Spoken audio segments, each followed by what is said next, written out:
muddo ayaa kusoo guda jirtay fidinta dacwada diinta islaamka oo goobo kala duwan iyo dad kala duwanba aad la kulmaysay oo aad ugu yeeraysay diinta islaamka inay soo galaan muddadii aad ku guda jirtay oo ilaa haatan aan wado weli fidinta diinta islaamka rabbi ajra xasanaad ha kaa siiye koobaha aad tagtay iyo dadka aad la kulantay waxyaabo oo aad inooga sheekeyn karto ma jira oo la yaab kugu noqday ama aad la kulantay oo aad ilaa hadda maskaxdaada ka guuxay subhanallah jazakallahu khairan يعني waxyaalaha aan la kulmay ma aha wax maalin iyo laba iyo saddex mid lagu soo koobi karo runtii يعني dadku islaamka waxyaalaha ay ka rumaysnaayeen iyo waxyaalaha ay hadda maanta ay ka rumaysan yihiin iyo booshinada ay kala joogaan iyo xaaladahooda Ilaahay subhanahu wa ta'ala baa koobi kara runtii arintaas haddaan hadda guda galo tanka inaga dhacaya laakiin qiso walaal Soomaaliyeed ku dhacday ayuun baan rabaa insha Allah ta'ala ummadda Soomaaliyeed uga sheekeeyo si ruux kasta oo dibadda banaanka wadanka gudaheena banaanka wadankeena ka jooga oo qurbaha jooga oo u dareemo mas'uuliyadda dadka uu la nool yahay in Ilaahay subhanahu wa ta'ala uu kala xisaabtamayo diintii uu haystay macaanka badnayd ee foofriga ku soo gashay hal santi uusan ka bixin isaga iyo waalidkiis iyo qaraabadiisa midna in ay gaarsiiyaan ummadda la nool ee aan diintaas haysan ay gaarsiiyaan waana mid waajib inagu ah laakiin bal qisadan yar dhageysta ruux walbana insha Allah ta'ala xilliga uu dhageysto xilliga ku xiga insha Allah ta'ala actionka uu ka sameyn lahaa isaga bay u taala biidhnillah ta'ala laakiin aan soo gudbino ayuu baa nasaaran walaal Soomaaliya ayaa meelahan tuulooyinka ay dadkeenu ku leeyihiin dukaamo yar yar oo ay bariiska yaani luqmadda ka raadiyaan nin walaal ayaa wax u shaqeyn jirtay gabar dhalinyaro oo iskuulkii iska doob galaysay inay shaqeysato ku tala gashay reerkooda daraadiis gabadhii muddo u shaqeynaysay hal sano ah walaalkii halkii sano markay u shaqeynaysay mar walba waxay aragtaa ninkan tukanaya ninkan wanaagsan dhaqankiisa wanaagsan waxa weeye hawlo aad u wanaagsan bay ka aragtay islaamkii bay walaalku daahirsaday salaadiisa maxaan ku raada soomkiisa maxaan ku raada nidaamyo fara badan ay ku aragtay walaashii waxay tiriniyow war diintan u baahnay walaal diintan ii sheeg walaalku aad ugu baraarugin wuxuu yiri diintan faraha ka qaade shaqayso dadkeena waxyaalaha cajiibka ay ku leeyihiin kitaabkiiba halkan u saaran musalla meeshan u yaala qofku wuxuu leeyahay markuu shaqaaluhu u soo galo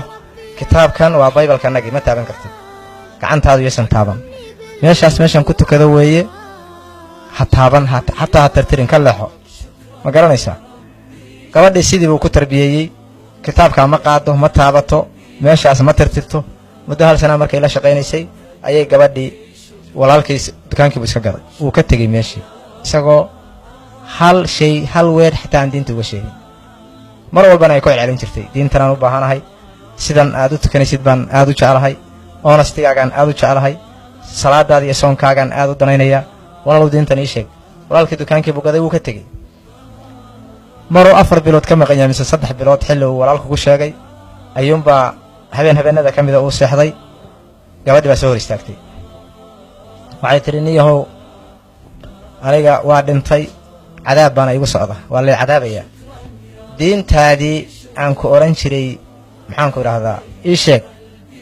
waxaad u raaci weyday baan lagu cadaabaya diintaas arrinkaasna adaa mas'uuliyadda iska leh waxaan sugayaa insha Allah ta'ala inta aad ka soo dhimanaysid oo aad iga imanaysid in bedelkayga aad gashid baan rajaynayaa insha Allah ta'ala anigana Ilaahay iga saaro cadaabkan haddaan ku jiro walaalkii wuu soo baraarugay aad buu u naxay xaaladii baa fariisa ka booday albaar buu ismada daaliyay dibadda uga baxay dukaankii wuu soo noqday inuu seexdo isku dayay gabadhii baa hortaagan muddo 5 cisho markii ninkii hurdo laga waayay harsi laga waayay wuxuu yiri kursi baan ku fadhiistaa bal inaan yar jeebsado iyadii bay hortaagan hadalkii dad laftigiisa bay ilaaday hadana kadib wuxuu yiri waan cararay dukaankii nin kale uga tagay inaan gabadhii raadiyay igu noqoto dukaankii meesha aan ka soo gaday ayuun baan tagay gabadha gurigeedii baan aqaanay hooyadeeda baan aqaanay walaalaheeda baan aqaanay dukaankii gabadhii kama shaqaysaa la yiri waan tagay bil kama shaqayn baa la yiri gurigeedii baan tagay hooyadeeda waxay tiri gabadhii bil bay mootanta waa dhimatay gabadhaas ninkii isagoo qaraacan oo soo noqday dukaankiisii uu yimi hurdo waa laga waayay dhakhtar buu tagay quraan baa la saaray meel kasta la geeyay kadib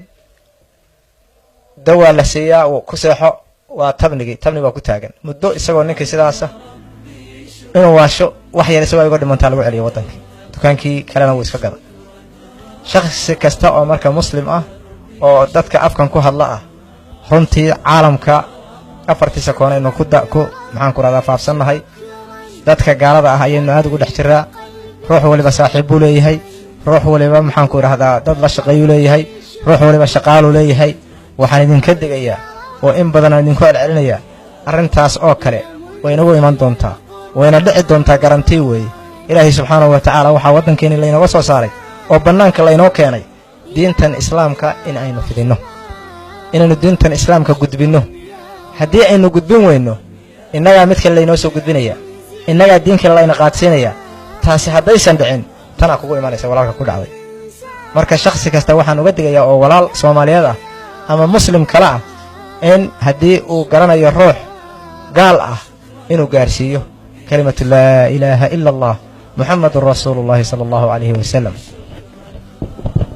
aad baad u mahadsan tahay sheekh asad maxamed qodax oo runtii qisadaasi inala wadaagayay waxaan filayaa dabcan daawadayaal fara badan ee si toos ah barnaamijka ugala socda telefishinka Somali Cable iyo weliba barta Facebook aynu ku leenahay